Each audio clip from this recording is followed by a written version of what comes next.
দাজ্জালের কি জন্ম হবে নাকি দাজ্জালের জন্ম হয়ে গিয়েছে? দাজ্জাল পৃথিবীতে জন্ম নিবে না, দাজ্জালের জন্ম কিন্তু হয়ে গেছে। দাজ্জালের জন্ম হয়ে গিয়েছে। বলবেন হুজুর, জন্ম যদি হয় তাকে আমরা দেখি না কেন? কেমনে দেখবেন? কারণ আল্লাহ তাআলা তাকে শাম কিংবা ইয়ামেনের এক অচিন দ্বীপের মধ্যে বন্দী করে রেখেছেন। আল্লাহর নবীজির জামানায় দাজ্জাল ছিল। দাজ্জালের কিচ্ছা বলে গিয়েছেন মুহাম্মাদুর রাসূলুল্লাহ সাল্লাল্লাহু আলাইহি। একেবারে নবীজি একেবারে যেই কিচ্ছাটা সাহাবীদেরকে বলেছেন সেই কিচ্ছাটা হুবহু আপনাদেরকে বলবো।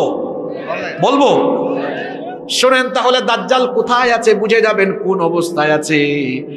এই হাদিসের বর্ণনাকারী সাহাবী একজন মহিলা সাহাবী, নাম হচ্ছে ফাতিমা বিনতে কাইস রাদিয়াল্লাহু আনহা। তিনি বলছেন, একবার ফজরের আজান আমার কানে গেল। ফজরের নামাজ আল্লাহর নবীর ইমামতিতে আদায়ের জন্য আমি ওযু করে মসজিদে নববীর দিকে রওনা দিলাম। আমি যখন মসজিদে গেলাম, মহিলাদের কাতারের সামনের কাতারে আমি থাকলাম। ইসলামী শরীয়তের সিস্টেম হলো পুরুষরা থাকবে সামনের কাতারে, নারীরা থাকবে আলাদা কিংবা পুরুষের কাতারের পিছনে। তিনি বলছেন আমি নারীদের কাতারের সামনের কাতারে ছিলাম।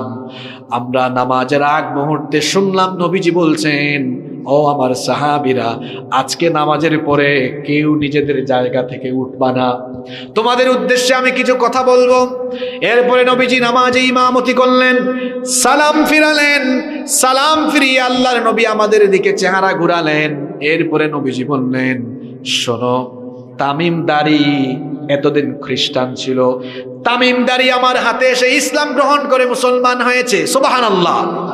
তামিমদারি আমাকে দাজ্জাল সম্পর্কে এমন তথ্য দিয়েছে, আমি তোমাদেরকে দাজ্জালের ব্যাপারে যে কথা বলা দরকার ছিল সেগুলো তামিমদারির কথার সাথে মিলে গিয়েছে। এই জন্য দাজ্জালের ব্যাপারে আমি তোমাদেরকে সতর্ক করে যাচ্ছি। নবীজি বললেন, তামিমদারি লাখাম এবং জুজাম গোত্রের 30 জনকে নিয়ে নৌ ভ্রমণে সাগরে বের হয়েছিল। তারা যখন সাগরের মধ্যে জাহাজে আরোহণ করলো, এখন তো জাহাজের মধ্যে ইঞ্জিন আছে, সেই জামানায় জাহাজের মধ্যে কোনো ইঞ্জিন ছিল না, জাহাজের মধ্যে পাল বেঁধে দেওয়া হতো। পাল বুঝেন তো আপনারা? পাল বেঁধে দেওয়া হতো, বাতাসের চোটে জাহাজ চলতে থাকতো। নবীজি বলেছেন, তামিমদারি আমাকে বলেছে, তারা যখন পাল বেঁধে দিল বাতাসের তীব্র গতিতে, তাদের জাহাজ খুব দ্রুততার সাথে চলতে লাগলো। হঠাৎ করে তারা সামুদ্রিক ঝড়ের কবলে পড়ে গেল। সামুদ্রিক ঝড়ের কবলে পড়ে যাওয়ার কারণে সাগরের উত্তাল তরঙ্গমালায় একটানা 1 মাস তারা সাগরের মধ্যে হারিয়ে গিয়েছিল। 1 মাস পরে তারা হঠাৎ একটা অপরিচিত অচিন দ্বীপে সূর্যাস্তের আগ মুহূর্তে তাদের জাহাজ গিয়ে অবতরণ করলো। তারা তখন সবাই মিলে ওই অচিন দ্বীপের মধ্যে নামলো। নামার পরে কিছুক্ষণ তারা হাঁটলো। শুনতেছেন তো? হাঁটতে হাঁটতে কিছু দূর গিয়ে তারা একটা অস্বাভাবিক প্রাণী দেখলো। এই প্রাণীর গায়ে এত বেশি লোম, অস্বাভাবিক লোম থাকার কারণে কোনটা তার শরীরের সামনের অংশ কোনটা পিছনের অংশ বোঝা যাচ্ছিল না। তারা জিজ্ঞেস করলো, তুমি কি? তোমাকে দেখতে এত ভয়ঙ্কর লাগে কেন? তখন সে বলল, আমার পরিচয় হচ্ছে আনাল জাসাসা। জাসাসা আরবি শব্দ, এটার অর্থ হলো গোয়েন্দা, গুপ্তচর। সে বলল, আমি হচ্ছি গোয়েন্দা, আমি হলাম গুপ্তচর। তারা তখন বললেন, অচিন এই দ্বীপে কোনো মানুষ নাই, কেউ নাই, কার গোয়েন্দাগিরি, কার গুপ্তচরগিরি তুমি এখানে করো? সে বলল, কিছুক্ষণ পরে টের পাবা, সামনে আগাও, আগাতে আগাতে দেখবা একটা ঘর দেখা যাবে, ওই ঘরের ভিতরে ঢুকবা। তারা এবার ওই ঘরের মধ্যে গিয়ে ঢুকলেন। ওই ঘরের মধ্যে গিয়ে দেখলেন অস্বাভাবিক কোকড়ানো চুল, প্রশস্ত ললাটের অধিকারী, অন্ধ কানা, বিরাট দানবাকৃতির এক লোক, তার হাত এবং পা শিকল দিয়ে বাঁধা। তারা গিয়ে বললেন, কি ব্যাপারে? তো অস্বাভাবিক আকৃতির এত ভয়ঙ্কর দানব, তোমার এই অবস্থা কেন? হাত পা বাঁধা কেন? তুমি কে? তোমার পরিচয় কি? সে তখন বলল, আমার পরিচয় দিব পরে, আগে বলো তোমরা কারা, তোমাদের পরিচয় দাও। তারা বললেন, আমরা আরবের লোক, নৌ ভ্রমণে বের হয়ে সামুদ্রিক ঝড়ের কবলে পড়ে গিয়েছিলাম, এই জন্য আমরা 1 মাস সাগরে হারিয়ে গিয়েছিলাম। এরপরে আমরা আজকে অচিন এই দ্বীপের মধ্যে অবতরণ করার পরে একজন আমাদেরকে বলল সে নাকি গোয়েন্দা, সে আমাদেরকে এখানে পাঠিয়েছে। সে তখন বলল ঠিক আছে, তোমরা যেহেতু আরবের লোক, ঠিক আছে, আমার পরিচয় তোমাদেরকে আমি দিব। তার আগে আমাকে বলো, আমি তোমাদেরকে 3টা প্রশ্ন করব, এই 3টা প্রশ্নের উত্তর দাও, এরপরে আমার পরিচয় দিব। জোরে বলেন কয়টা? আজকের ওয়াজ শেষ হবে এই 3টা প্রশ্ন দিয়ে। সবার মনোযোগ আছে তো? এমন 3টা প্রশ্ন বর্তমান পৃথিবীর বাস্তবতার সাথে মিলবে ইনশাআল্লাহ। মনোযোগ আছে তো? ওই পিছনে কয়েকজন ঘুমায়, সামনের এরা স্লোগান দিয়ে ঘুম ভাঙায় দেন, কারণ এই সবক নিয়ে বাড়িতে যেতে হবে। লিল্লাহি তাকবীর। এবার আপনারা দেন ওনাদের উদ্দেশ্যে লিল্লাহি তাকবীর। দেখছেন পিছনের এরা তারা কত জোরে দিল, এবার সামনের এদের উদ্দেশ্যে আপনারাও দেন লিল্লাহি তাকবীর। এবার সবাই মিলে দেন লিল্লাহি তাকবীর। কয়টা প্রশ্ন? সে বলল আমার পরিচয় আমি বলবো, কিন্তু তার আগে আমাকে 3টা প্রশ্নের উত্তর দাও। তারা বললেন ঠিক আছে, তুমি তোমার প্রশ্ন করো। সে তখন 1 নাম্বার প্রশ্ন করলো, আমাকে বাইসান সম্পর্কে খবর দাও। তারা বললেন বাইসান তো বিরাট একটা শহর, বাইসানের কোন খবর তুমি জানতে চাও? সে তখন বলল আমি বাইসানের খেজুর বাগান সম্পর্কে জানতে চাই। বাইসানের খেজুর বাগানে খেজুর গাছে কি এখনো ফল আসে নাকি? তারা বললেন হ্যাঁ, বাইসানের খেজুর বাগানের খেজুর গাছে এখনো ফল আসে। নাম্বার 2 নাম্বার প্রশ্ন করলো, আমাকে তাবারিয়া উপসাগরের খবর দাও। তারা বলল তাবারিয়া উপসাগরের কোন খবর জানতে চাও? সে বলল তাবারিয়া উপসাগরে পানি আছে নাকি পানিগুলো শুকায় গেছে? তখন তারা বললেন তাবারিয়া উপসাগরে এখনো পানি আছে। সে তখন বলল ঠিক আছে, সর্বশেষ প্রশ্ন হলো জুগারের ঝর্ণার খবর আমাকে দাও। জুগারকে চিনেন আগে? জুগার হচ্ছে লূত আলাইহিস সালামের মেয়ে। তিনি যেখানে ইন্তেকাল করেছেন সেখানে তার কবর হয়েছে, কবরের পাশে একটা ঝর্ণা, ওই ঝর্ণার নাম হয়ে গেছে তার মেয়ের নামে জুগারের ঝর্ণা। তারা বললেন জুগারের ঝর্ণার কোন খবর তুমি জানতে চাও? সে বলল জুগারের ঝর্ণা, ওই ঝর্ণায় কি পানি আছে নাকি পানি শুকিয়ে গিয়েছে? তারা বললেন হ্যাঁ, পানি এখনো আছে, ওই পানি দিয়ে মানুষ এখনো চাষাবাদ করে। সে তখন বলল আমি আমার 3টা প্রশ্নের উত্তর পেয়ে গিয়েছি। তারা বললেন 3টা প্রশ্ন করেছো, 3টা প্রশ্নের উত্তর দিলাম, এবার তোমার পরিচয় বলো। সে তখন বলল আমার পরিচয় হলো আনা মাসিহুদ দাজ্জাল, আমি হচ্ছি দাজ্জাল। তারা তখন বললেন তো তুমি এই অচিন দ্বীপে কি করো? শোনেন, মহাসাগরের মধ্যে এমন এমন কিছু জায়গা আছে, এই যে আকাশের মধ্যে উড়োজাহাজ চলে, প্লেন চলে, বিমান চলে, বিমানেরও কিন্তু চলার জন্য একটা ম্যাপ আছে। ওই রুট ম্যাপ দেখে দেখে পাইলটরা বিমান চালায়। মহাসাগরের সকল জায়গার উপর দিয়ে প্লেনগুলো অতিক্রম করে না, কারণ মহাসাগরের এমন কিছু ভয়াবহ জায়গা আছে, ওই জায়গা দিয়ে বিমান অতিক্রম করলে বিমান নিখোঁজ হয়ে যায়। আবার সাগরের মধ্যে যে জাহাজ চলে, পৃথিবীর 90% ব্যবসা জাহাজের মাধ্যমে চলে। জাহাজ কিন্তু সব মহাসাগরের সকল জায়গা দিয়ে অতিক্রম করে না, কারণ মহাসাগরে এমন কিছু জায়গা আছে যেখানে জাহাজ গেলে জাহাজ নিখোঁজ, একেবারে নিখোঁজ হয়ে যায়। জাহাজ চলার জন্য একটা রুট আছে। দাজ্জাল বলল আমাকে আল্লাহ এমন এক দ্বীপে বন্দী করে রেখেছেন, এখানে কেউ কখনো পৌঁছাতে পারবে না। হয়তো তোমরা এখানে পৌঁছেছো, এখানে কোনো হিকমত আছে। আসলে হিকমত আছে, হিকমত হলো এই ঘটনার মাধ্যমে দাজ্জাল সম্পর্কে আমাদেরকে তথ্য দেওয়া। সুবহানাল্লাহ। তখন তারা বললেন তো তুমি এখানে করো কি? তুমি কখন দুনিয়াতে আসবে? কখন তোমার আত্মপ্রকাশ ঘটবে? দাজ্জাল তখন বলল যে 3টা প্রশ্ন করেছি, ওই 3টা প্রশ্নের উত্তরের মধ্যে আমি দাজ্জাল দুনিয়াতে আসার আলামত আছে। তারা বললেন বুঝলাম না, একটু বুঝায় বলো। 3টা প্রশ্ন ছিল, হয়তো কেউ কেউ মনে রাখছে না, অনেকে ভুলে গেছেন। শোনেন, প্রথম প্রশ্ন করেছিল বাইসানের খেজুর বাগানের খবর দাও। তারা বলেছিলেন বাইসান, কি বলেছি? গুগলের মধ্যে আপনারা সার্চ করবেন, যুবক ভাইরা আজকে বাড়িতে গিয়ে ইউটিউবে দেখবেন, গুগল ম্যাপে দেখবেন যে এই নামে পৃথিবীতে জায়গা আছে কিনা। বাস্তব হওয়া দরকার, ঠিক না? তারা বললেন বাইসানের খেজুর বাগানে খেজুর গাছ থেকে ফল আসে। দাজ্জাল বলল যেই দিন যেই দিন বাইসানের খেজুর বাগানে সকল খেজুর গাছ মরে যাবে, বাইসানের খেজুর বাগানে যখন বাইসানের মূল খেজুরের গাছ থাকবে না, তখন আমি দাজ্জাল দুনিয়ায় গিয়ে ফিতনা ছড়াবো।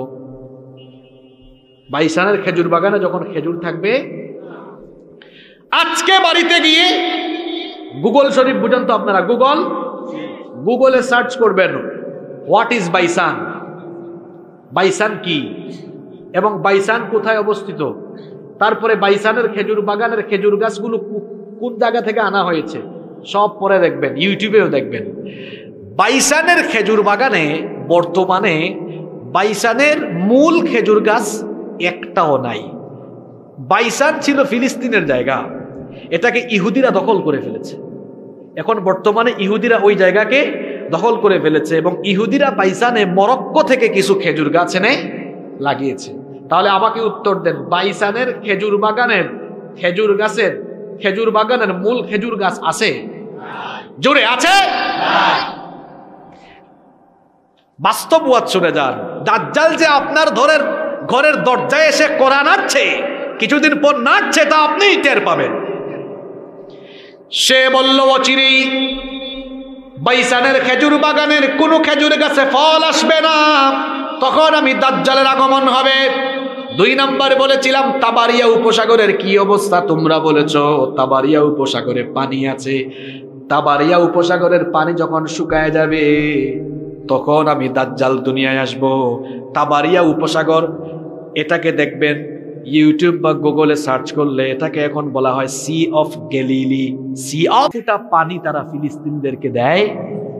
অচিরেই এই তাবারিয়া উপসাগরের পানি শুকাবে, দাজ্জাল বলছে তখন আমি দুনিয়ায় আসব। 3 নম্বর সে বলেছে জুগারের ঝর্ণার কি খবর, তারা বলেছেন জুগারের ঝর্ণায় পানি আছে, কিন্তু বর্তমানে জুগারের ঝর্ণা, এই ঝর্ণায় 1 ফোঁটা পানিও, তার মানে দাজ্জাল দুনিয়াতে আসার দেরি আছে। জোরে বলেন। জুগার এটা কোথায়? এটাও ফিলিস্তিনে ছিল, ইসরায়েলের দখলদাররা দখল করেছে। আপনারা বলবেন হুজুর এই হাদিসে যে 3টা জায়গার কথা বলা হয়েছে, বাইসান, তাবারিয়া বা sea of Galilee, Baisan, sea of Galilee আর হচ্ছে জুগারের ঝর্ণা, 3টা জায়গা ইহুদিরা কায়দা করে দখল করেছে কেন? আচ্ছা, ইহুদি জাতির তথ্য নিয়ে যারা পড়াশোনা করেছেন তারা জানেন, ইহুদিদের ইতিহাস, ইহুদি কিন্তু কোনো ধর্ম না। ইহুদি কোনো ধর্ম, শোনেন তাইলে কোথা থেকে আসছে, মনোযোগ আছে তো আপনাদের? একটু 2-4 মিনিট লম্বা হয়ে যাচ্ছে আলোচনা, কষ্ট হবে আপনাদের? ইহুদিরা মূলত ছিল বনি ইসরাইল, বনি ইব্রাহিম আলাইহিস সালাম, আমাদের জাতির পিতা। ইব্রাহিম আলাইহিস সালামের 2 জন স্ত্রী থেকে 2টা বংশধারা পৃথিবীতে প্রসিদ্ধ হয়েছে। কয়জন স্ত্রী? ওনার একজন স্ত্রী হচ্ছেন হাজের বা হাজেরা। সন্তান হওয়ার পরে তার বউ, ওনার বউ এবং সন্তানকে রেখে আসলেন কোথায়? মক্কায়। ওই ছেলের নাম হলো ইসমাঈল। আর আরেক স্ত্রী ছিলেন বন্ধা সারা, ওনার ঘরেও আল্লাহ সন্তান দিয়েছেন শেষ বয়সে, উনার ঘরে ছেলে হয়েছে ইসহাক। এবং তারা ছিলেন তখন ফিলিস্তিনকে, ওখানে বলা হতো তখন কেনান অঞ্চল, ফিলিস্তিন। সারার গর্ভ থেকে আসলেন ইসহাক। ইসহাকের ছেলের নাম ইয়াকুব।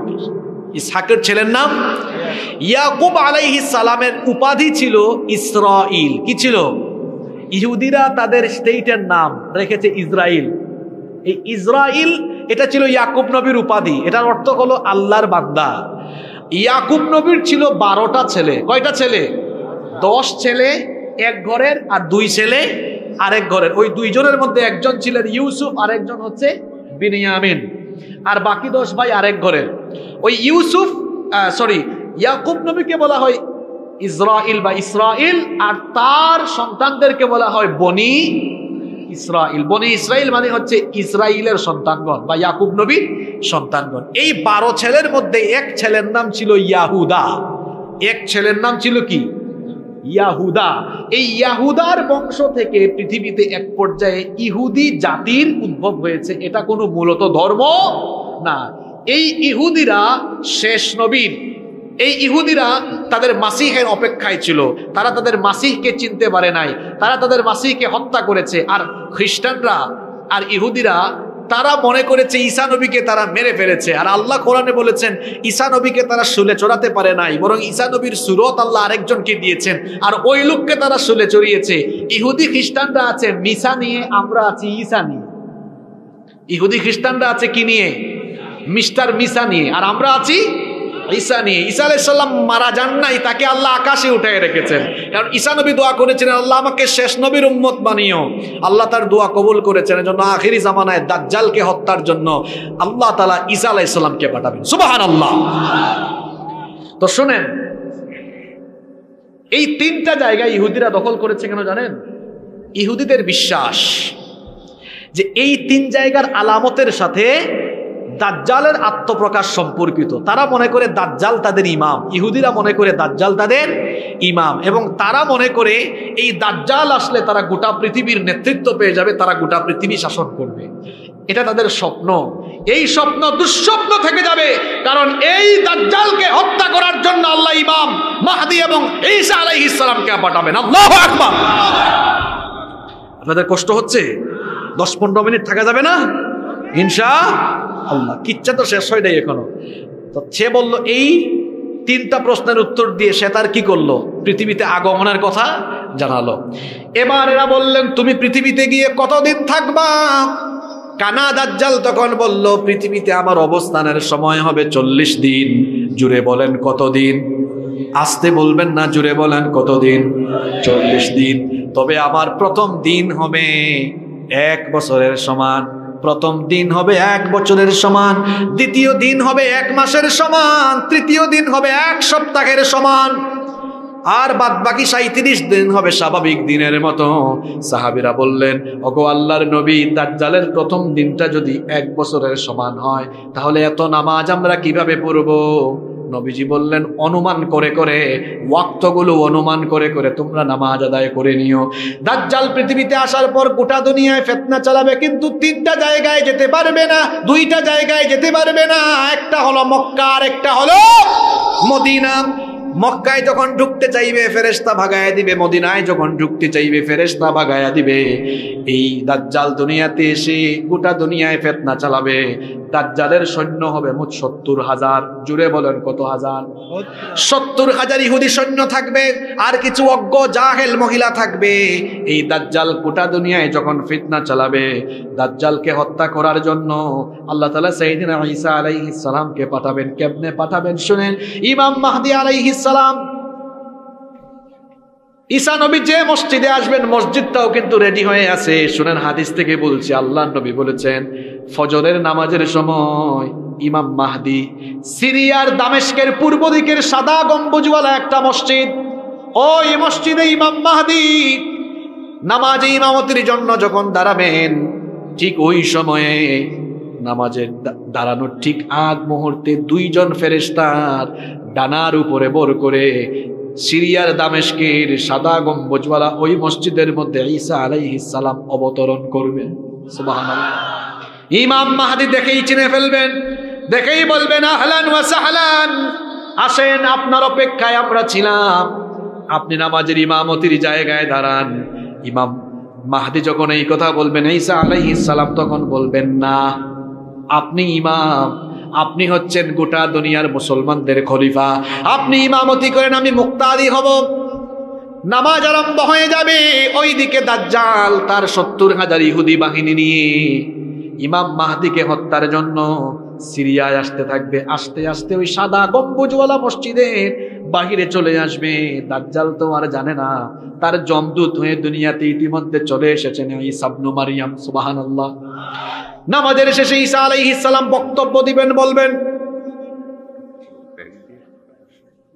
নামাজের শেষে ঈসা আলাইহিস সালাম বক্তব্য দিবেন। ঈসা আলাইহিস সালাম বলবেন, সবাই প্রস্তুত হও, দাজ্জালকে আর দুনিয়ায় রাখা হবে না, এই দাজ্জালকে হত্যা করার জন্য আল্লাহ আমাকে পাঠিয়েছেন, রেডি হও। এমন সময় দেখা যাবে দাজ্জাল তার বাহিনী নিয়ে মসজিদের বাহিরে ঘেরাও করে ফেলেছে।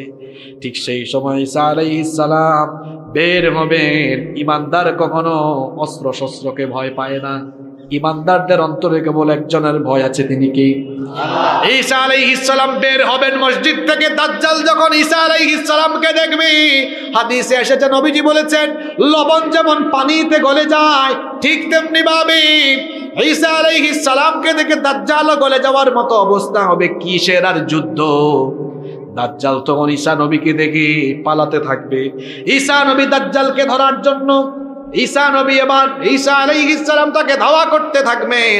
ধাওয়া করতে করতে করতে করতে করতে করতে তাকে গিয়ে ফিলিস্তিনের লুদ শহরে, এই লুদ ছিল ফিলিস্তিনের শহর, দখলদার ইহুদিরা এই শহরটাকেও দখল করে ফেলেছে। লুদ সিটি, ইউটিউবে গুগলে সার্চ করবেন লুদ সিটি, এটা দখল করে ফেলেছে এখন কারা? ইহুদিরা। আসলে ছিল ফিলিস্তিনের জায়গা, দখল করেছে এখন ইসরাইল।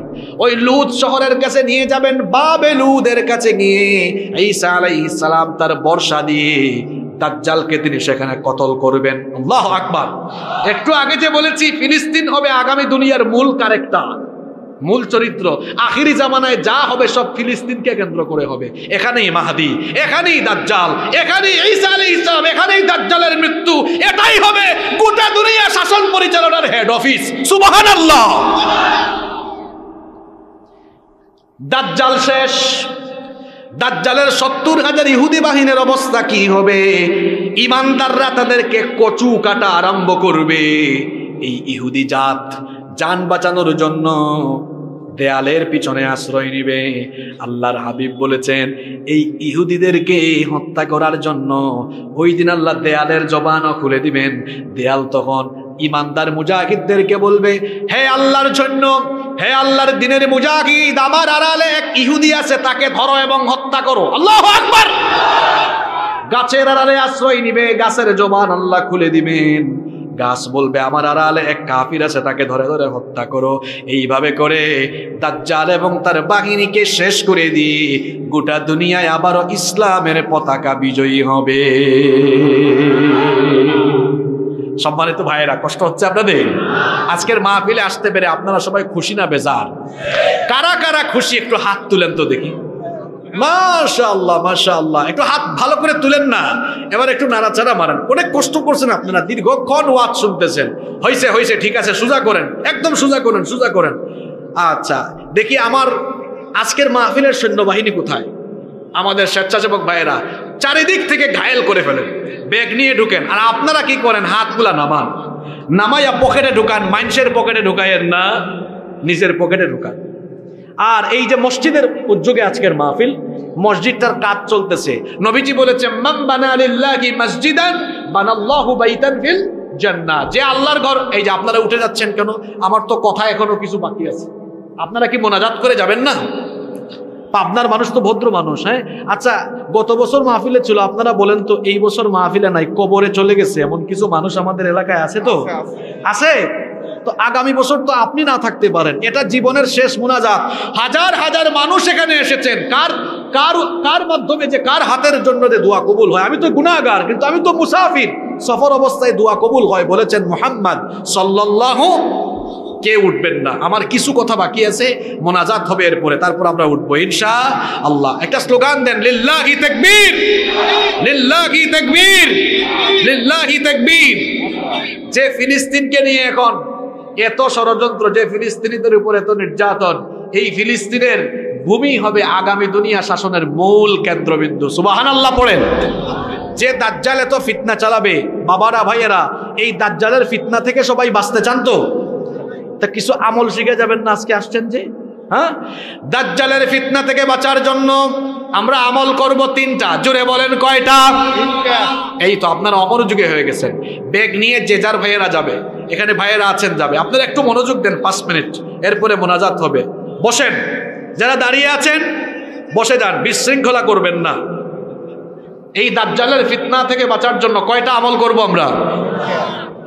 দাজ্জালের ফিতনা থেকে বাঁচার জন্য 3টা আমল করবেন। নাম্বার 1, দাজ্জাল যেহেতু নিজেকে রব বলে দাবি করবে, এজন্য রবের পরিচয়গুলো ভালোভাবে জেনে নেবেন। রবের পরিচয় জানার জন্য তার অনেকগুলো গুণবাচক নাম আছে। যেমন আল্লাহর নাম হচ্ছে রহমান, আল্লাহর নাম হচ্ছে রহিম, আল্লাহর নাম হচ্ছে করিম, আল্লাহর নাম হচ্ছে সত্তার, আল্লাহর নাম হচ্ছে গফফার। এইরকম আল্লাহর 99টা নাম আছে। গুণবাচক নামগুলো জানবেন আর আল্লাহর দ্বীন সম্পর্কে জানবেন, তাহলে দাজ্জালের ফিতনায় ফেলতে পারবে। দাজ্জালের ফিতনা থেকে বাঁচার জন্য 2 নাম্বার আমল করবেন প্রত্যেক দিন। প্রত্যেক জুমার দিনে সূরা কাহাফ তিলাওয়াত করবেন। সূরা কাহাফের প্রথম 10 আয়াত এবং শেষ 10টা আয়াত মুখস্থ করবেন। আল্লাহর নবী বলেছেন, জুমার দিনে যারা সূরা কাহাফ তিলাওয়াত করবে আল্লাহ তাআলা তাদেরকে দাজ্জালের ফিতনা থেকে বাঁচায়া দিবেন। 3 নাম্বার হচ্ছে, যখন আপনারা নামাজ আদায় করেন, নামাজে আমরা শেষ বৈঠকে তাশাহুদ পড়ি, দুরুদ পড়ি, দুআয়ে মাসুরা পড়ি। আল্লাহর নবী বলেছেন, দুআয়ে মাসুরার পরে 4টা বিষয় থেকে আল্লাহর কাছে আশ্রয় চাও। জুড়ে বলেন কয়টা? 1 নম্বর, আল্লাহুম্মা ইন্নী আউযু বিকা মিন আযাবি জাহান্নাম ওয়া মিন আযাবিল কবর ওয়া মিন ফিতনাতিল মাহইয়া ওয়াল মামাত ওয়া মিন ফিতনাতিল মাসীহিদ দাজ্জাল। যে দোয়াটা বললাম, এই দোয়াটা কার কার মুখস্থ আছে? হাত তুলেন। এই যে এখন যারা বিশৃঙ্খলা করছে, শেষ ভালো যার, সব ভালো তার, এগুলো বিশৃঙ্খলা, উঠাউঠি করা, শয়তান কি নিচের থেকে চুলকাচুলকি করে, গুতাগুতি করে। আমি হাসিবুর রহমান এই পাবনায় মাহফিলে এসেছি, বাসায় যেতে পারবো কিনা জানি না, রোড অ্যাক্সিডেন্ট করে মরে যেতে পারি। আপনি রওনা দিয়েছেন, বাড়িতে যেতে পারবেন কিনা এখানেই গজবে শেষ হয়ে যেতে পারেন। যে গুনাহ করেছেন, এই গুনার জন্য কি 10 মিনিট বসে কাঁদতে মন চায় না? শয়তান কি ভেতরকে এত কালো বানিয়ে দিয়েছে? কয়টা আমল বলছি? 3 এবং সর্বশেষ আমল বলছি। নবীজি বলেছেন, নামাজে তাশাহুদ, দুরুদ এবং দুআয়ে মাসুরার পরে এই দোয়াটা পড়ো আর 4টা বিষয় থেকে আশ্রয় চাও। আল্লাহুম্মা ইন্নী আউযু বিকা মিন আযাবি জাহান্নাম ওয়া মিন আযাবিল কবর ওয়া মিন ফিতনাতিল মাহইয়া ওয়াল মামাত ওয়া মিন ফিতনাতিল মাসীহিদ দাজ্জাল। এই দোয়াটা কে কে পারেন মুখস্থ? দেখি হাত তুলেন। অনেক কম। ফেনী, নোয়াখালী, লক্ষ্মীপুর এই প্রশ্ন করলে 100 জনের মধ্যে 90 জন হাত তুলে। পাবনার মানুষ এই দোয়াটা মুখস্থ করলেন না। এই দেখেন, আমল নাই, আমলের দিকে আমরা নাই। মাহফিল হলে দেখা যায়, মাহফিলে বসলে কথা শুনবে, আমল ভালো হবে, জাহান্নাম থেকে বাঁচার অনেক কথা শুনবে। মাহফিলে নাই, আছে কোথায়? মেলায়। এই মেলায় ভেলায় আমাদের সময় চলে গেল। এই দোয়াটা মুখস্থ করবেন। সবাই পারবেন? সংক্ষিপ্ত দোয়া। যুবক ভাইয়েরা শোনেন, গুগলে সার্চ করবেন, দেখবেন দোয়াটা চলে আসবে, মুখস্থ করবেন। যারা পারেন আমার সঙ্গে বলেন, যারা পারেন কি সবাই বলেন, বলেন আল্লাহুম্মা, জোরে বলেন, আল্লাহুম্মা ইন্নী আউযু বিকা মিন আযাবি জাহান্নাম ওয়া মিন আযাবিল কবর ওয়া মিন ফিতনাতিল মাহইয়া ওয়াল মামাত ওয়া মিন ফিতনাতিল মাহইয়া ওয়াল মামাত ওয়া মিন ফিতনাতিল মাসীহিদ দাজ্জাল। কি সুন্দর দোয়া! নবীজি শিখালেন, আল্লাহুম্মা ইন্নী আউযু বিকা মিন আযাবি জাহান্নাম, হে আল্লাহ আমাকে জাহান্নামের আযাব থেকে বাঁচাও। ওয়া মিন আযাবিল কবর, কবরের শাস্তি থেকে বাঁচাও। ওয়া মিন ফিতনাতিল মাহইয়া ওয়াল মামাত, জীবন মৃত্যুর ফিতনা থেকে বাঁচাও। 4 নম্বর, ওয়া মিন ফিতনাতিল মাসীহিদ দাজ্জাল, দাজ্জালের ফিতনা থেকে আমাদেরকে বাঁচাও। বলেন আমিন। এই আমলগুলো করবেন। আর নিজেকে ঈমানের পথে পরিচালিত করার জন্য নামাজ, নামাজ, নামাজ, নামাজের কোনো বিকল্প। হুযায়ফা ইবনে আসিদ আল গিফারি রাদিয়াল্লাহু আনহু এই হাদিসের বর্ণনাকারী সাহাবী, তিনি বলছেন, ইত্তালাআন নাবিয়্যু সাল্লাল্লাহু আলাইহি ওয়াসাল্লাম আলাইনা ওয়া নাহনু নাতাযাকার। তিনি বলছেন, আমরা কয়েকজন সাহাবী মিলে একটি জায়গার মধ্যে আলোচনা করছিলাম। এমন সময় নবীজি আমাদের কাছে আসলেন। এসে নবীজি আমাদেরকে জিজ্ঞেস করলেন, মা তাযাকারুন, ও আমার সাহাবীরা, কি নিয়ে তোমরা আলোচনা করছো? আমরা তখন নবীজিকে জবাব দিলাম, নাযকুরুস সাআহ, আমরা কিয়ামত সম্পর্কে আলোচনা করছি, আল্লাহর হাবিব তখন বললেন ইন্নাহা লান তাকুমা হাত্তা তারাউনা ক্বাবলাহা 10 আয়াত। আল্লাহর নবী বললেন 10টি ঘটনা ঘটবে না যতদিন কিয়ামত হবে না ততদিন। 10টি ঘটনা ঘটবে না যতদিন কিয়ামত হবে না ততদিন। জুড়ে বলেন কয়টা ঘটনা? 10টা। পাবনার মানুষ আসতে বলবেন না, জুড়ে বলেন কয়টা ঘটনা? 10টা। 10টা ঘটনা ঘটবে না যতদিন কিয়ামত হবে না ততদিন। কোন 10টা ঘটনা শুনেন? আল্লাহর নবী বললেন 1 নাম্বার হচ্ছে দুখান। কিয়ামতের আগে গোটা দুনিয়া ধোঁয়াশাচ্ছন্ন হয়ে যাবে, ধূম্রজাল হয়ে যাবে। ধোঁয়াকে আপনারা আপনাদের এলাকায় আঞ্চলিক ভাষায় কি বলেন? ধোঁয়া। নাম্বার 2 নাম্বার মাসিহুদ দাজ্জাল, দাজ্জালের আগমন হওয়া। 3 নাম্বার হচ্ছে ওয়াদাব্বা, জমিন থেকে একটা অদ্ভুত প্রাণী বের হওয়া। 4 নাম্বার হচ্ছে তুলু আশ-শামসি মিন মাগরিবিহা, পশ্চিম দিক থেকে সূর্য উদয়। নাম্বার 5 নাম্বার হচ্ছে নুজুল ঈসা ইবনে মারইয়াম, ঈসা ইবনে মারইয়ামের দুনিয়াতে অবতরণ করা। নাম্বার 6 ইয়াজুজ ওয়া মাজুজ, ইয়াজুজ এবং মাজুজ দুনিয়াতে এসে বিশৃঙ্খলা সৃষ্টি করা। নাম্বার 7 নাম্বার হচ্ছে খাসফুন বিল মাশরিক, পৃথিবীর পূর্ব দিকে একটা ভূমিধস হওয়া। নাম্বার 8 নাম্বার হচ্ছে ওয়া খাসফুন বিল মাগরিব, পৃথিবীর পশ্চিম দিকে আরেকটা ভূমিধস হওয়া। নাম্বার 9 নাম্বার হচ্ছে ওয়া খাসফুন বি জাজিরাতুল আরব, জাজিরাতুল আরবের মধ্যে আরেকটা ভূমিধস হওয়া। 10 নাম্বার হচ্ছে তাখরুজুল নারুন তাখরুজু মিনাল ইয়ামিন তাতরুদুন নাসা ইলা মাহশারিহিম, সিরিয়ার ইয়ামেন থেকে, ইয়ামেনের একটা শহর থেকে আগুন বের হবে। ওই আগুন দুনিয়ার মানুষকে তাড়িয়ে নিয়ে হাসরের মাঠে একত্রিত করবে। তাহলে কিয়ামতের আগে মোট ঘটনা ঘটবে কয়টা? 10টা। জোরে বলেন কয়টা? 10টা। কিয়ামতের আলামতগুলো, লক্ষণগুলো হলো 2 প্রকার। কিছু আলামতকে বলা হয় আলামাতুস সুগরা, আর কিছু আলামতকে বলা হয় আলামাতুল কুবরা। আরবি বললাম, অর্থাৎ কিছু আলামত ছোট, কিছু আলামত বড়। কিয়ামতের ছোট ছোট আলামত প্রায় 131টা আছে। হাদিস গবেষকগণ এই হাদিসগুলো গবেষণা করে দেখেছেন, কিয়ামতের আগে ছোট ছোট যে আলামতগুলো পৃথিবীতে প্রকাশ পাওয়ার কথা, যে ফিতনাগুলো ঘটার কথা, সব ঘটে গিয়েছে। কোনোটা কয়েকবার রিপিট হয়ে গিয়েছে। আর কিয়ামতের যে বড় বড় 10টা আলামত, এই 10টা আলামত কিভাবে প্রকাশ পাবে জানেন? শোনেন, আল্লাহর হাবিব বলেছেন কিয়ামতের এই বড় 10টা আলামত হলো মালার দানার মতো। মালা বুঝেন আপনারা? আপনারা পাবনায় কি এটাকে মালা বলেন? আচ্ছা, মিল আছে তো আপনাদের সাথে আমাদের অনেক কিছু। সুতার মালায় দানা ঢোকানো হয়, দানা বা পুঁতি না? মাশাআল্লাহ, একটু সহযোগিতা করবেন আমাকে। পুঁতি। তো এই সুতার মালাটা যদি ছিঁড়ে যায় তাহলে পুঁতিগুলো কি থাকবে না একটা একটা করে সব বের হয়ে যাবে? একটা একটা করে সব বের হয়ে যাবে। নবীজি বলেছেন সুতার মালা ছিঁড়ে গেলে যেমন পুঁতি একটার পর একটা পড়ে যায়, কিয়ামতের বড় 10টা ঘটনা একটা ঘটলে বাকিগুলো একটার পর একটা প্রকাশিত হয়ে যাবে। আল্লাহু আকবার। এই বড় আলামতগুলোর প্রথমটাই হলো দুনিয়াতে ইমাম মাহদির আগমন হওয়া। আপনারা কি ইমাম মাহদি আলাইহিস সালামের নাম শুনেছেন? আপনারা ভাবতে পারেন, হুজুর আজকে আমাদের মাহফিলে আপনি কোন বিষয়ে ওয়াজ আরম্ভ করলেন?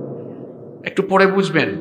পৃথিবীর বর্তমান বাস্তবতাকে সামনে রেখে আমার বাবাজান, যুবক ভাইদের কি করা দরকার এই মুহূর্তে, কেমন প্রস্তুতি নেওয়া দরকার, কিভাবে আমাদের দিনের পথে চলা দরকার, সেগুলো আমরা আজকের আলোচনা থেকে জানবার চেষ্টা করব ইনশাআল্লাহ। ইমাম মাহদি আলাইহিস সালাম পৃথিবীতে আসবেন, আপনাদের কি মনে কারো ডাউট আছে নাকি? কোনো সন্দেহ আছে?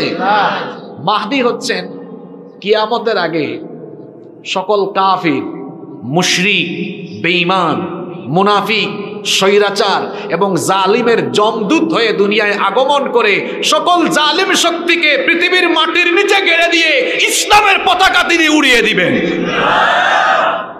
নাম হচ্ছে ইমামুল জোরে ইমামুল মাহদী। পৃথিবীতে এই পর্যন্ত অনেকেই নিজেকে ইমাম মাহদী বলে দাবি করে ফেলেছে। এখন প্রশ্ন হচ্ছে আসল মাহদী চিনব কিভাবে? আসল মাহদীর পরিচয় কি? তার বৈশিষ্ট্য কেমন হবে? আপনারা কি জানতে চান? বলেন। বড় হুজুর এগুলো বলে গিয়েছেন আগে, আমি তো ছোট হুজুর। বড় হুজুর হলেন মুহাম্মাদুর রাসূলুল্লাহ সাল্লাল্লাহু আলাইহি ওয়াসাল্লাম। যুবক ভাইয়েরা, আজকে যুবকরাই হচ্ছে আমার সম্বোধনের মূল জায়গা। তাই বলে বাবারা রাগ করবেন না, আপনাদের উদ্দেশ্য আমার কথা অনেক। যুব সমাজের উদ্দেশ্যে কথা বলার আজকে আরো অনেক বেশি দরকার, কারণ এই যুবকরা হচ্ছে ইসলামের সম্পদ। এই যুবকদের চরিত্র যদি নষ্ট হয়ে যায় তাহলে আমাদের মুসলিম উম্মাহ ক্ষতিগ্রস্ত হয়ে যাবে, আমাদের সমাজ ভেঙে যাবে। নৈতিক অবক্ষয় যখন দেখা দিবে তখন সমাজ রাষ্ট্রের কুপ্রভাব তার উপরে গিয়ে পড়ে যাবে। এজন্য যুবক ভাইদেরকে সচেতনভাবে শোনার জন্য আমি অনুরোধ করছি। আমরা সবাই মনোযোগী থাকতে পারবো তো? ইমাম মাহদী আলাইহিস সালামকে আমরা 10টি বৈশিষ্ট্যের মাধ্যমে চিনতে পারবো। আসল মাহদী হবেন যিনি, 10টি বৈশিষ্ট্যের অধিকারী হবেন তিনি। পাবনার মানুষ জুড়ে বলেন ইমাম মাহদী, তাকে আমরা চিনতে পারবো কয়টি বৈশিষ্ট্যের মাধ্যমে? আস্তে বলবেন না, জুড়ে বলেন কয়টি? নাম্বার 1, মুস্তাদরাক হাকিমের ভেতরে হাদিস বর্ণিত হয়েছে। আবু সাঈদ আল খুদরি রাদিয়াল্লাহু আনহু হাদিসের বর্ণনাকারী সাহাবী, তিনি বলেছেন, নবীজি বলেছেন, ইয়াখরুজু ফি আখিরি উম্মতি আল মাহদী। কোন যুগে মাহদী আসবেন শোনো, আল্লাহর নবী বলেছেন আমার উম্মতের আখিরি জামানায়, কিয়ামতের আগে আখিরি জামানায় ইমাম মাহদীর আগমন ঘটবে। তাহলে ইমাম মাহদী আসবেন কিয়ামতের আগে, আখিরি জামানায়, শেষ জামানায়। বলেন তো আমরা কি এখন শেষ জামানায় আছি নাকি প্রথম জামানায় আছি? শেষ জামানায় ইমাম মাহদী আসবেন। নাম্বার 2 নাম্বার হচ্ছে ইমাম মাহদী কোন বংশের, কোন বংশ থেকে আসবেন শুনেন। আমাদের বাংলাদেশের কারো বংশ থেকে আসবেন নাকি? কোন বংশ থেকে তিনি আসবেন শুনেন। ইমাম আহমদ বিন হাম্বল তার মুসনাদের ভেতরে এবং আবু দাউদ শরীফে ওই হাদিস বর্ণিত হয়েছে। আল্লাহর হাবিব বলেছেন, আল মাহদিয়্যু ইতরাতি মিন ওয়ালাদি ফাতিমা। আল্লাহর নবী বলেছেন, আমার কলিজার টুকরা মেয়ে ফাতেমা, তার গর্ভ থেকে আমার কলিজার টুকরা মেয়ে ফাতেমা রাদিয়াল্লাহু আনহার সন্তানদের বংশধারা থেকে ইমাম মাহদীর আগমন ঘটবে। তাহলে ইমাম মাহদী হবেন নবীজির বংশের। সবাই জুড়ে বলেন কোন বংশের? নবীজির কলিজার টুকরা মেয়ে ফাতিমাতুজ জাহরা রাদিয়াল্লাহু আনহার সন্তানদের বংশধারা থেকে তার আগমন ঘটবে। নাম্বার 3 নম্বর হলো ইমাম মাহদীর নাম কি হবে, বাবার নাম কি হবে শুনেন। আল্লাহর হাবিব বলেছেন, লা ইয়াযহাবুদ দুনিয়া হাত্তা ইয়াবআসাল্লাহু রাজুলাম মিন আহলি বাইতি। আল্লাহর নবী বলেছেন, ততদিন পর্যন্ত দুনিয়া ধ্বংস হবে না, ততদিন পর্যন্ত দুনিয়ার ক্ষয় হবে না, লয় হবে না, যতদিন না আমার বংশ থেকে একজন এসে তামাম দুনিয়ার বুকে খিলাফত প্রতিষ্ঠা না করেন।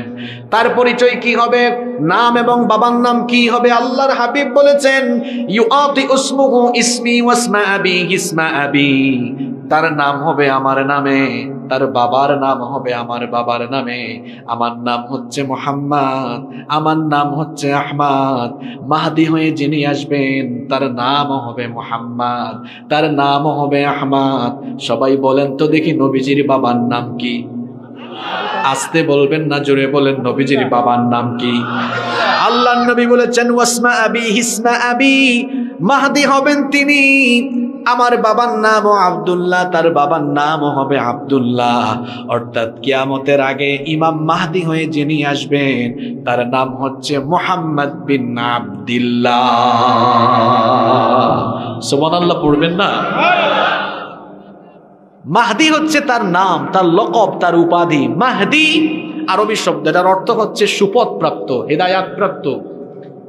তিনি মানুষকে হিদায়াতের পথে পরিচালিত করবেন। সুবহানাল্লাহ, সুবহানাল্লাহ। কয়টা বললাম? 3টা। কয়টা? আপনার কি মনে রাখতে পারছেন না? পাবনার মানুষ তো রাষ্ট্রপতি হয়ে গিয়েছেন, ডেপুটি স্পিকার হয়ে গিয়েছেন, হ্যাঁ, গোটা বাংলাদেশ আপনাদের নিয়ন্ত্রণে এখন। কিন্তু আপনারা যদি মনে রাখতে না পারেন, এটা তো শরমের ব্যাপার, লজ্জার ব্যাপার। 1 নাম্বার বলেছি তিনি আসবেন আখিরি জামানায়। 2 নাম্বার বলেছি তিনি হবেন নবীর বংশের। 3 নাম্বার তার নাম হবে নবীর নামে, বাবার নাম হবে নবীজির বাবার নামে। 4 নাম্বার হলো ইমাম মাহদির দৈহিক বৈশিষ্ট্য কেমন হবে শুনেন। আল্লাহর নবী বলেছেন, আল মাহদিয়্যু মিন্নি আজলাল জাবহা আকনাল আনফ। আল্লাহর নবী বলেছেন, ইমাম মাহদি তারই ললাট, তার কপাল হবে প্রশস্ত, কপাল হবে সুন্দর, কপাল হবে উজ্জ্বল, নাক হবে উঁচু। নাম্বার 5 নাম্বার, ইমাম মাহদি দুনিয়াতে কখন আসবেন? আল্লাহর নবী বলেছেন, হিনা ইউমলাউল আরদু জাওরা ওয়া যুলমা। গোটা দুনিয়াতে যখন জুলুম আর অত্যাচারে ভরে যাবে, গোটা দুনিয়ায় যখন অত্যাচার, বিচার, নির্যাতন, নিপীড়ন, যখন গোটা দুনিয়াতে নির্যাতন, নিপীড়নে গোটা দুনিয়াটা ভরপুর হয়ে যাবে, ন্যায় বিচার থাকবে না, ইনসাফ থাকবে না, সত্য কথা বলার মানুষও থাকবে না, সত্যের পক্ষে দাঁড়িয়ে টিকে থাকা যাবে না। সত্যপন্থী মানুষেরা যখন জেলখানায় থাকবে, হারামখোরেরা যখন জেলখানার বাহিরে থাকবে, চতুর্দিকে যখন মুসলমানদের উপরে নির্যাতন, নিপীড়ন নেমে আসবে, ওই জামানায় ইমাম মাহদিকে যিনি পাঠাবেন, সবাই বলেন তিনি কি? আজকের দুনিয়ায় তো কোনো অত্যাচার ও বিচার নাই। আজকের দুনিয়ায় তো সত্যপন্থীরা খুব আরামে আছে। আজকের দুনিয়ার অবস্থা হলো চোর, ডাকাত, সন্ত্রাস, চাঁদাবাজ বুক ফুলিয়ে জেলখানার বাহিরে হাঁটে, আর কোরআনের দায়রা জেলখানার মধ্যে জীবন যাপন করে। তার মানে বোঝা গেল, হাইনা ইউমলাউল আরদু যুলমান ওয়া জাওরা। গোটা দুনিয়াতে যখন জুলুম চলবে, মুসলিমদের পক্ষ হয়ে জালিমদেরকে খতম করার জন্য যাকে আল্লাহ পাঠাবেন, তার নাম ইমাম। আজকের প্যালেস্টাইনের দিকে তাকান, অসভ্য জারজ রাষ্ট্রের ইসরায়েলের বর্বর ইহুদিরা আমার ফিলিস্তিনি ভাই বোনদেরকে প্রতিদিন শহীদ করে দিচ্ছে, নারী এবং শিশুরা শহীদ হচ্ছে। আরে হাসপাতালের মধ্যেও আমাদের ভাই বোনরা ইহুদিদের বর্বরতা থেকে রক্ষা পাচ্ছে না। কঠিন অবস্থা। আজকের খবর দেখলাম, ইসরায়েলের প্রতিরক্ষা মন্ত্রণালয় বলছে যে হামাসের সুড়ঙ্গগুলোতে আমরা বিষাক্ত রাসায়নিক প্রয়োগ করে এদেরকে নিঃশেষ করে দেব। আর নবীজি বলেছেন, কিয়ামতের আগে, কিয়ামতের আগ পর্যন্ত আমার উম্মতের সবচেয়ে খাঁটি ইমানদার যে অঞ্চল, যে মাটির উপরে থাকবে, যে ভূমির উপর থাকবে, সেটা হচ্ছে ফিশাম, শাম অঞ্চলে। বর্তমান ফিলিস্তিন, সিরিয়া, লেবানন, জর্ডান, কয়টা দেশের নাম বলেছি? যুবকরা মনোযোগী। ফিলিস্তিন, সিরিয়া, লেবানন, জর্ডান, এই 4টি অঞ্চল নবীজির সময়ে ছিল শাম। নবীজির সময়ে কি ছিল? এই 4 অঞ্চলের সম্পর্কে আল্লাহর হাবিব স্পেশাল দোয়া করেছেন। আল্লাহর নবী বলেছেন, আল্লাহুম্মা বারিক লানা ফি শামিনা ওয়া ফি ইয়ামানিনা। হে আল্লাহ, আপনি আমাদের শাম এবং ইয়ামেনে বরকত দাও। উপস্থিত সাহাবীরা বললেন, ওয়া ফি নাজদিনা ইয়া রাসূলুল্লাহ। সবাই পড়েন সাল্লাল্লাহু আলাইহি ওয়াসাল্লাম। ওগো আল্লাহর রাসূল, আপনি আমাদের নজদের জন্য দোয়া করেন। নবীজি আবারও বললেন, আল্লাহুম্মা বারিক লানা ফি শামিনা ওয়া ফি ইয়ামানিনা। হে আল্লাহ, আপনি আমাদের শাম এবং ইয়ামেনে বরকত দেন। সাহাবীরা বললেন, ওয়া ফি নাজদিনা, আমাদের নজদের জন্য আপনি দোয়া করেন। নবীজি আবারও বললেন, আল্লাহুম্মা বারিক লানা ফি শামিনা ওয়া ফি ইয়ামানিনা। হে আল্লাহ, আপনি আমাদের শাম এবং ইয়ামেনের মধ্যে বরকত দেন। নবীজি বরকতের দোয়া করলেন কয়বার? জোরে বলেন কয়বার? সাহাবারা বললেন, ওগো আল্লাহর হাবিব, কেন আপনি আমাদের নজদের জন্য দোয়া করছেন না? নবীজি বললেন, হুনাকা জালাজিল ওয়াল ফিতানু ফি আখিরিজ জামান। হুনাকা জালাজিল ওয়াল ফিতানু ওয়া ফিহি কারনুশ শাইতান। আল্লাহর হাবিব বললেন, শোনো, নজদের জন্য এজন্য দোয়া করলাম না, শেষ জামানায় কিয়ামতের আগে এই নজদের মধ্যে ভয়াবহ ভূমিকম্প হবে, ফিতনা ছড়াবে, অশ্লীলতা, অসভ্যতা, শয়তানি কাজ ছড়াবে। আপনারা বলবেন, হুজুর নজদ আবার কোন অঞ্চল? মুহাদ্দিসগণ নজদ দ্বারা দুইটা অঞ্চলকে উদ্দেশ্য করেছেন। হয় এটা দ্বারা ইরাকের নজদ উদ্দেশ্য, আবার আরবিতে সৌদি আরবের হিজাজের উঁচু ভূমিকেও নজদ বলা হয়। ১৫০০ বছর আগে নবীজি কি কথা বলে গেলেন? বললেন, আখিরি জামানায় এই সব অঞ্চলে অশ্লীলতা, বেহায়াপনা, নোংরামি ছড়াবে। আজকের সৌদি আরবে তাকায় দেখেন, হালাল নাইট ক্লাব চালু হয়ে গিয়েছে, সিনেমা হল চালু হয়ে গিয়েছে, অশ্লীলতা, বেহায়াপনা চালু হয়ে গিয়েছে। তার মানে কিয়ামত নিকটবর্তী হয়ে গিয়েছে। বরকতের দোয়া করেছেন আল্লাহর নবী শামের ব্যাপারে। কেন? ফিলিস্তিনের এই মুজাহিদদের জন্য আল্লাহর নবী কেন দোয়া করেছেন শুনেন। আল্লাহর নবী বলেছেন, লা তাযালু তাইফাতুম মিন উম্মতি ইউকাতিলুনা আলাল হক যাহিরিনা ইলা ইয়াউমিল কিয়ামাহ। আমার উম্মতের একদল লোক কিয়ামত পর্যন্ত হকের উপরে লড়াই করতে থাকবে। গোটা দুনিয়া তাদের বিরোধিতা করে, তাদের বিরুদ্ধে যদি ঐক্যবদ্ধ হয়ে যায় তাও অসুবিধা নাই, ওই মুজাহিদদেরকে আমি আল্লাহ সহযোগিতা করে বিজয় দান করব। সাহাবীরা বললেন, নবীজি কোন অঞ্চলের ব্যাপারে বলছেন? নবীজি বললেন, আহলুস শাম, শাম অঞ্চলের উম্মতদের ব্যাপারে বলছি।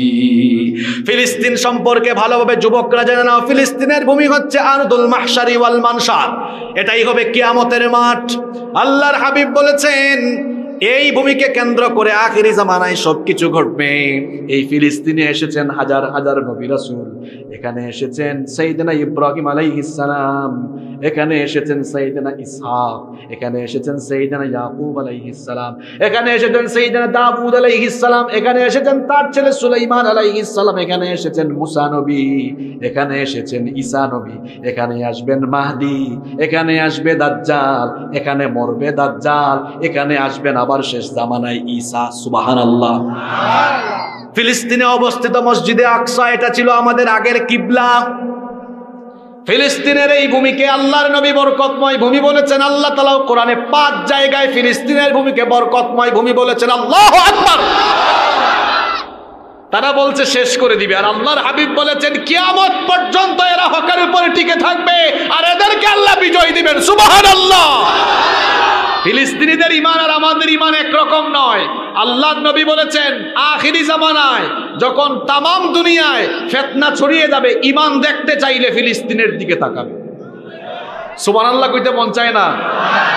আজকে আমি ফেসবুকে দেখেছি, ফিলিস্তিনের এক বাবা তার মেয়েকে শেখাচ্ছে যে, মা, যখন তুমি বোমার আওয়াজ শুনবা তখন তুমি উল্লাস করবা। যেমন আমরা অনেক সময় আনন্দিত হলে হেই হুই অনেক উল্লাস করি না? উল্লাস করি। তো ফিলিস্তিনের এক বাবা তার মেয়েকে বলছে যে, মা, তুমি যখন কোনো বোমা হামলা, বোমার আওয়াজ শুনবা, উল্লাস করবা। ছোটবেলা থেকে শিক্ষা দিচ্ছে। ওই সময়ে বোমা পড়ছে চতুর্দিকে, তো বাপ বলছে লিল্লাহি তাকবীর, মেয়ে বলছে আল্লাহু আকবার, মানে তারা খুব খুশি। আমি দেখলাম আর চোখের পানি ছাড়লাম, কি জাতের ঈমান! এই বোমা তো তার ঘরের উপরেও পড়তে পারে, খুশি কেন? আল্লাহু আকবার বলছে কেন? কারণ তারা জানে এই মৃত্যু সাধারণ মৃত্যু নয়। কাফিরদের হাতে ইসলামের পক্ষে মরা মানেই হচ্ছে শাহাদাতের সুধা পান করা। আল্লাহু আকবার। তাদের ঈমান আর আমাদের ঈমান একরকম নয়। আমাদের ঈমান পয়সার কাছে বিক্রি হয়ে যায়, আমাদের ঈমান নেতা নেত্রীদের কাছে বিক্রি হয়ে যায়, আর ফিলিস্তিনিদের ঈমান বুলেটে, বোমায়, মিসাইলের কাছে বিক্রি হয় না। তারা ঈমানের জন্য জীবন দিতে জানে, আপোষ করতে জানে না।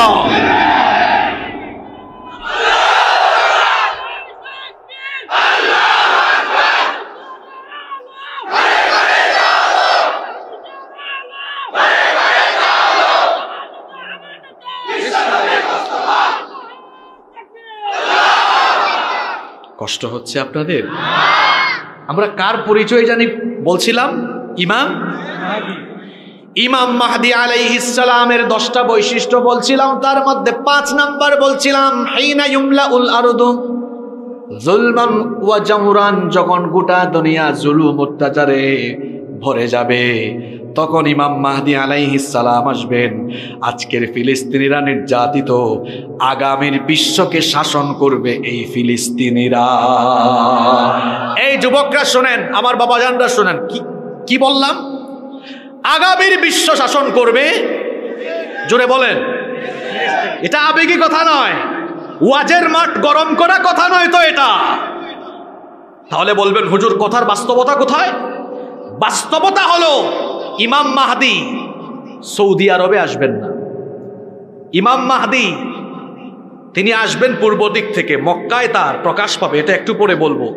কিন্তু তিনি যখন গোটা দুনিয়ায় খেলাফত প্রতিষ্ঠা করবেন, খেলাফতের হেডকোয়ার্টার হবে সৌদি আরবে নয়, বাংলাদেশে নয়। কোথায় কোথায় কোথায়?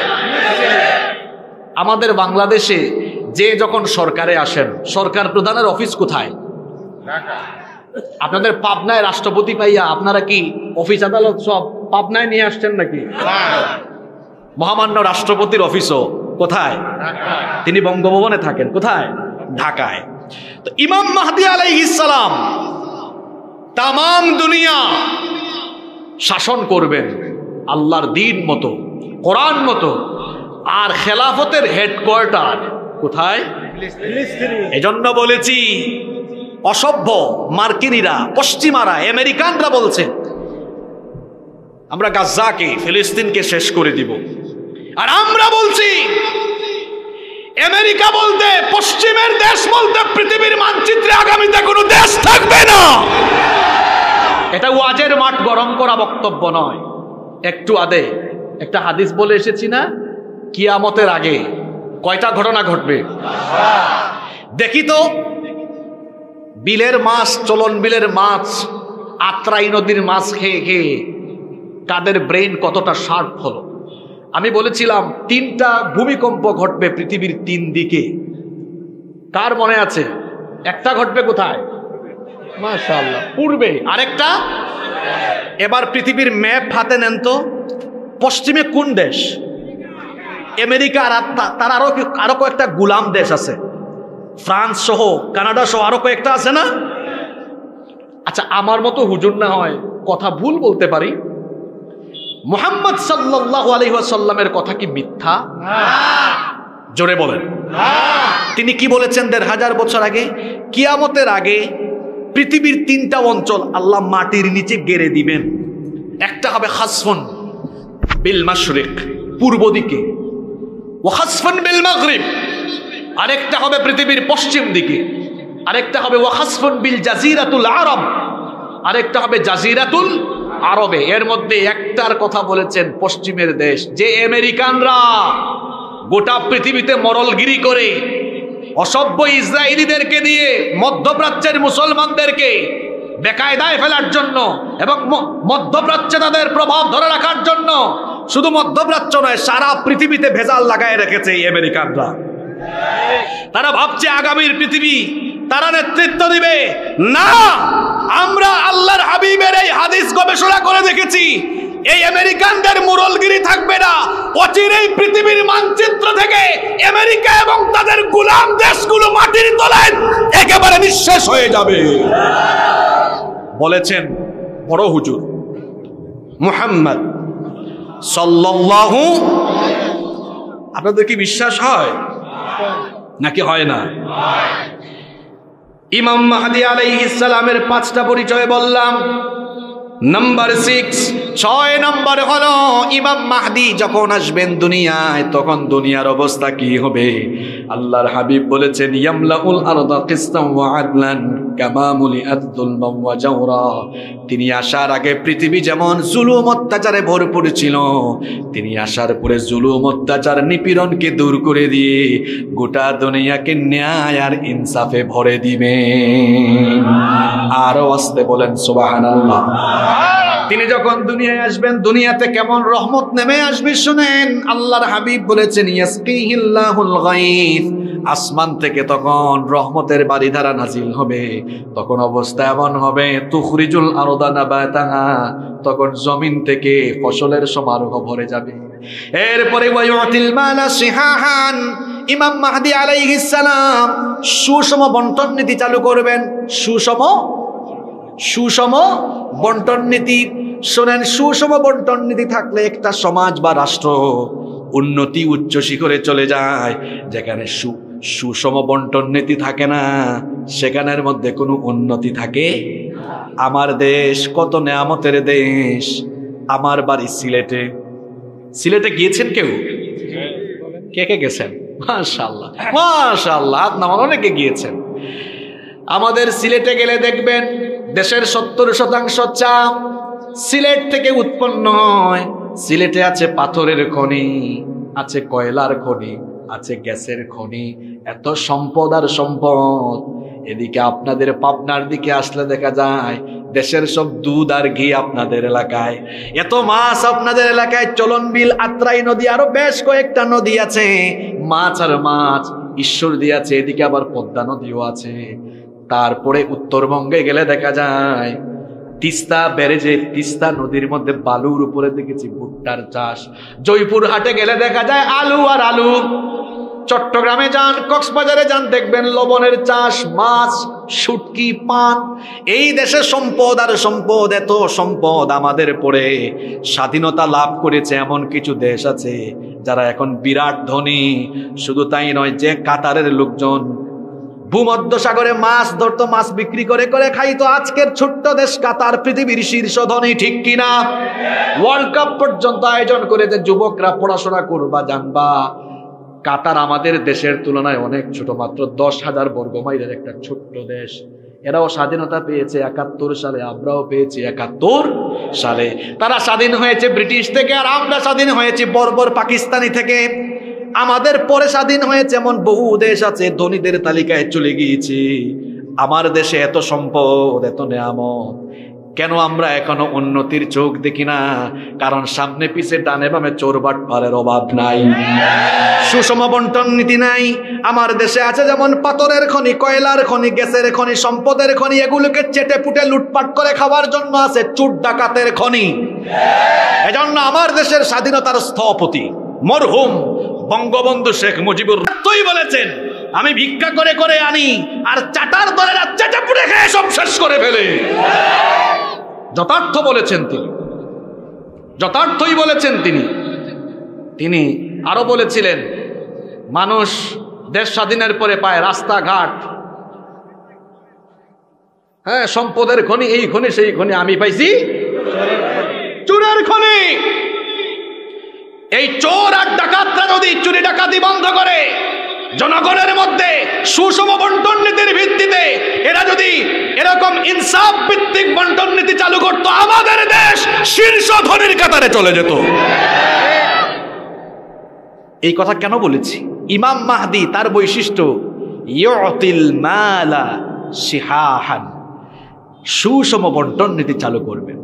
তার খেলাফতে, তার রাজত্বকালে কোনো দুর্নীতি থাকবে না, কোনো চুরি থাকবে না। শেষরা চোরেরা চাল চুরি, গম চুরি করতে পারবে না, জনগণের টিন চুরি করতে পারবে না। আহারে কি বলবো চুরি চামারির কথা। আমরা তো খাটের নিচে জুতা রাখি।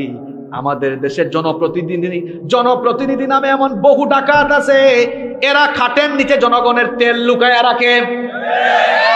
এইরকম শেষরা চোর আর চামার যদি ডানে বামে সামনে পিছে থাকে, তাহলে কখনো উন্নতি অগ্রগতি হবে না। আমি কি কথাগুলো রাজনৈতিক বললাম নাকি? এগুলো তো রাজনৈতিক কথা না। আমি যদি আওয়ামী লীগের কথা বলি, আওয়ামী লীগের পক্ষে কথা বলি, ওইটা হবে রাজনৈতিক বক্তব্য। আমি যদি বিএনপির পক্ষে কথা বলি, সেটা হবে রাজনৈতিক বক্তব্য। আমি যদি জামাতে ইসলামের পক্ষে কথা বলি, সেটা হবে রাজনৈতিক বক্তব্য। আমি যদি জাতীয় পার্টির পক্ষে কথা বলি, সেটা হবে রাজনৈতিক বক্তব্য। কিন্তু আমি তো চুরের বিরুদ্ধে কথা বলছি, ডাকাতের বিরুদ্ধে কথা বলছি, দুর্নীতিবাজের বিরুদ্ধে কথা বলছি। কারণ চুরের বিরুদ্ধে আল্লাহর কোরআন, ডাকাতের বিরুদ্ধে আল্লাহর কোরআন, সুদখোরের বিপক্ষে আল্লাহর কোরআন। এই জন্য সুদখোরের গায়ে লাগতেই পারে, চোরের গায়ে, ডাকাতের গায়ে লাগতে পারে। এই জন্য হুজুরের কিছু করার নাই, কারণ আল্লাহর কোরআন চোর ডাকাতের বিরুদ্ধে না পক্ষে। জোরে বলেন পক্ষে না বিপক্ষে?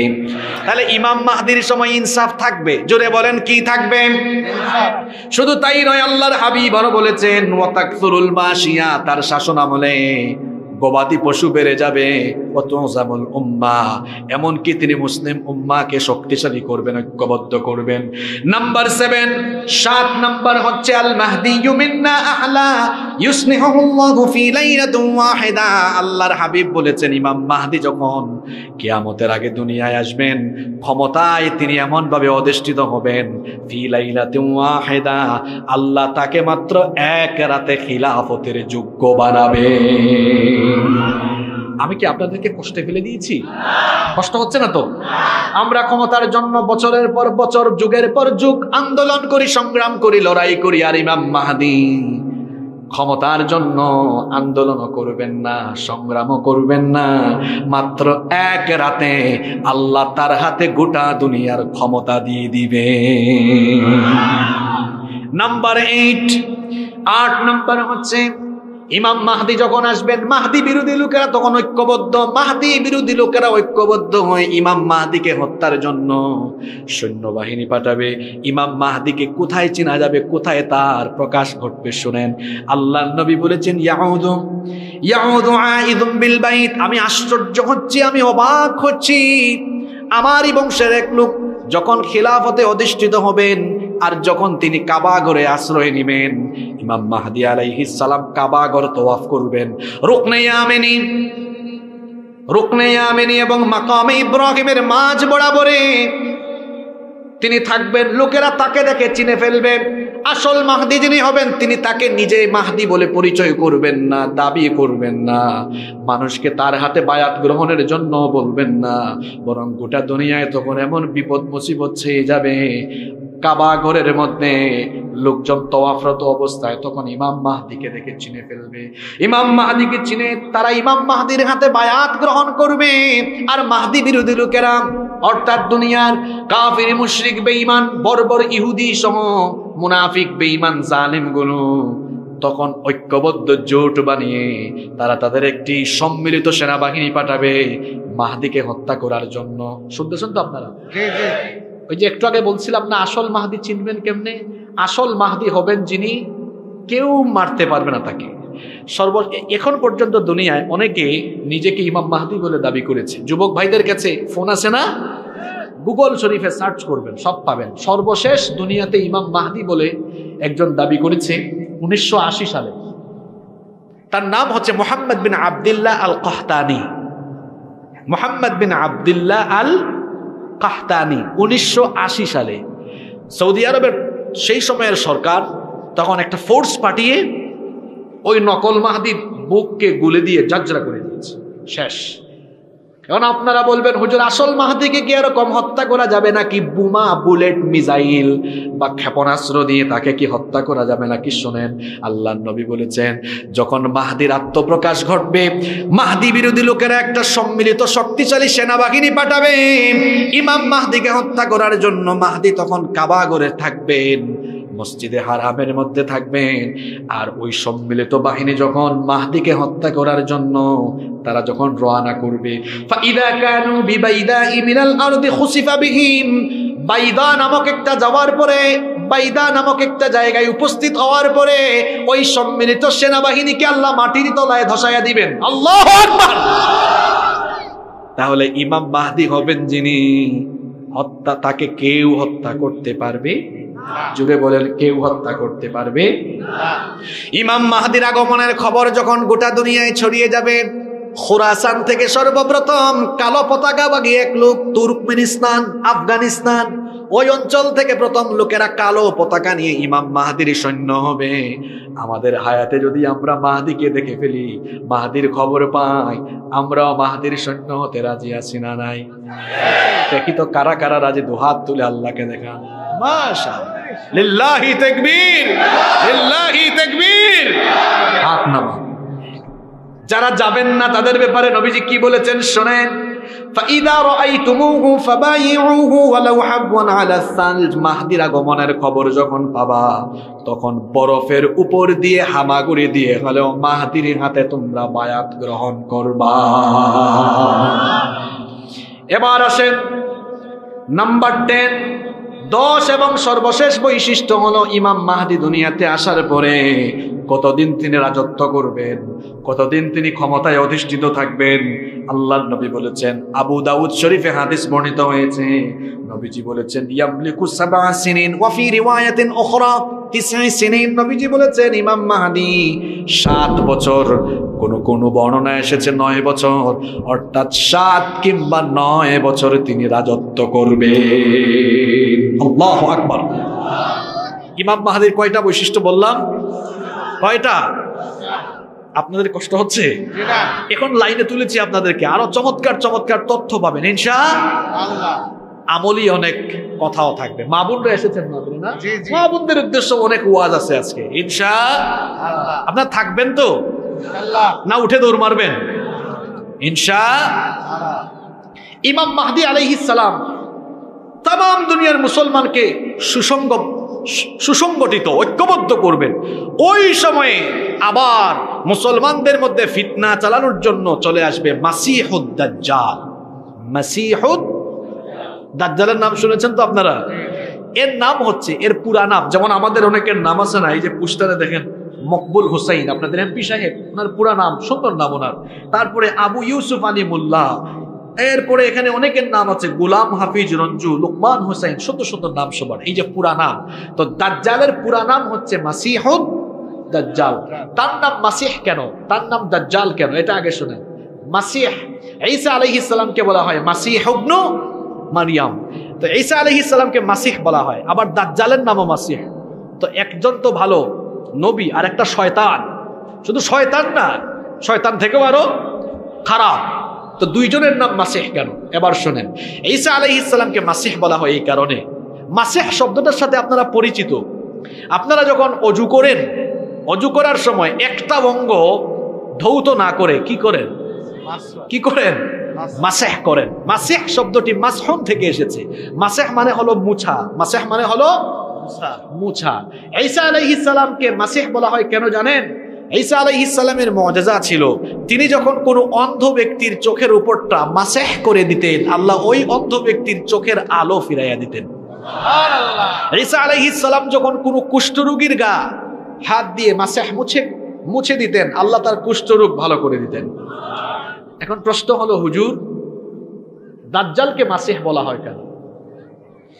দাজ্জালের একটা চোখ, চোখের ভ্রু সুদ্ধা চামড়ার আবরণ দিয়ে মুছে দেওয়া থাকবে, একটা চোখ থাকবে না, কানা দাজ্জাল। তার একটা চুল থাকবে, একটা চোখও থাকবে চামড়ার নিচে মুছা, এজন্য তাকে বলা হয় কি? মাসিহ। আবার মাসিহ শব্দের আরেকটা অর্থ হলো ভূপৃষ্ঠে বিচরণকারী।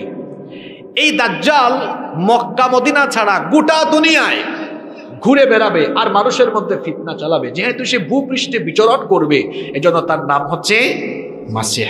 এখন প্রশ্ন হচ্ছে, হুজুর তাহলে তার নাম দাজ্জাল কেন? দাজ্জাল শব্দটি আরবি আদ-দাজলু মূল ধাতু থেকে এসেছে। এটার অর্থ হলো, আরবি ডিকশনারি খুললে দেখবেন অর্থ হলো আল খালাত, ইয়ানি সত্যের সাথে মিথ্যা সংমিশ্রণ ঘটানো, প্রতারণা করা, ধোঁকাবাজি করা। দাজ্জাল হবে ধোঁকাবাজ, দাজ্জাল হবে প্রতারক, এজন্য তার নাম হলো দাজ্জাল, মাসিহুদ দাজ্জাল। তারে চিনবেন কেমনে? দাজ্জালের পরিচয় বলছে, দাজ্জালের পরিচয় মোট 12টা। কয়টা? ভয় পায় না, এগুলো খুব শর্টলি বলছি। নাম্বার 1, 1 নাম্বার, দাজ্জাল কোন জাতি থেকে হবে? দাজ্জাল কোনো জিন হবে না, ভূত হবে না, দাজ্জাল আসবে মানুষের আকৃতিতে। তাহলে দাজ্জালের 1 নাম্বার পরিচয় জানলাম, দাজ্জাল আসবে কার আকৃতিতে? আসতে বলবেন না, জোরে বলেন, কার আকৃতিতে? মানুষের আকৃতিতে। তবে আমাদের মতো তার বৈশিষ্ট্য হবে না, বরং তার মধ্যে স্বতন্ত্র কিছু বৈশিষ্ট্য থাকবে। কি সেগুলো শুনেন। নাম্বার 2, আল্লাহর হাবিব বলেছেন, আলা ইন্নাল মাসিহাদ দাজ্জাল আওয়ারুল আইন। আল্লাহর নবী বলেছেন, উম্মত সাবধান, দাজ্জালের 1 চোখ হবে কানা, কানা দাজ্জাল 1 চোখ হবে অন্ধ। আর দাজ্জাল নিজেকে রব বলে দাবি করবে, খবরদার দাজ্জালের ফিতনায় পড়ে যেও না, কারণ দাজ্জালের 1 চোখ কানা থাকবে, নিজেকে রব বলবে, তোমরা তারা ধোঁকায় পড়ো না, কারণ আমাদের রব যিনি, তিনি অন্ধ নন। আমাদের রব মানুষের মতো নন, মানবীয় সকল গুণাবলীর ঊর্ধ্বে, কত সুন্দর তিনি আমরা জানি না। মাথার উপরের আসমান কত সুন্দর, জমিনটাও কত সুন্দর, এই দুনিয়ার মানুষগুলোও কত সুন্দর। সুন্দর করে সবাইকে যিনি বানালেন, সবাই বলেন তিনি কি? আল্লাহ। যিনি সবাইকে এত সুন্দর করে বানালেন, তিনি যে কত সুন্দর আমরা জানি। এজন্য একজন গজল লিখেছে, গেয়েছে, দুনিয়া সুন্দর, মানুষ সুন্দর, আসমান সুন্দর, জমিন সুন্দর, সুন্দরে সুন্দরে পাল্লা, জানি না কত সুন্দর তুমি আল্লাহ, জানি না কত সুন্দর তুমি আল্লাহ। সুবহানাল্লাহ।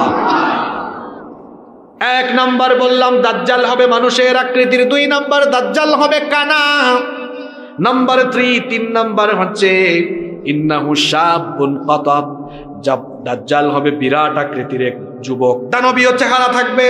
নাম্বার 4 নাম্বার হচ্ছে আন্নাহু আহমার, তার গায়ের রং থাকবে লাল, অন্য বর্ণনা এসেছে শুভ্র সাদা রঙের অধিকারী হবে। নাম্বার 5 নাম্বার হচ্ছে আন্নাহু জাদুসার, তার মাথার চুল হবে অস্বাভাবিক কোকড়ানো, অস্বাভাবিক কোকড়ানো চুলের অধিকারী হবে। নাম্বার 6 নাম্বারে হচ্ছে মাকতুবুন বাইনা আইনাইহি কাফির, দাজ্জালের কপালের মধ্যে আরবি 3টা অক্ষর লেখা থাকবে, কাফ ফা র। কি বললাম? কাফ ফা র, 2 রকমের বর্ণনা, কাফ ফা র অথবা কাফির লেখা থাকবে। মোমেন যারা, শিক্ষিত হোক অশিক্ষিত হোক, দাজ্জালের কপালের কাফের লেখা পড়তে পারবে তারা। আপনারা বলবেন হুজুর অশিক্ষিত মানুষ লেখা আবার পড়ে কেমনে? শোনেন আমার ভাইয়েরা, অশিক্ষিত যদি লোকটা মোমেন হয়, দাজ্জালের এই কাফের লেখাটা পড়ার জন্য তার ইমানের অন্তর্দৃষ্টি যিনি খুলে দিবেন তিনি কি? আল্লাহ। কিন্তু কাফির মুশরিক সে যদি শিক্ষিত হয়, দাজ্জালের ওই কপালের কাফির লেখা পড়তে পারবে না, কারণ তার অন্তরের মধ্যে ইমানের নূর থাকবে না, এজন্য তারা পড়তে পারবে না। তাহলে দাজ্জালের 6 নম্বর বৈশিষ্ট্য বললাম, কপালের মধ্যে লেখা থাকবে কাফির, কপালের মধ্যে লেখা থাকবে।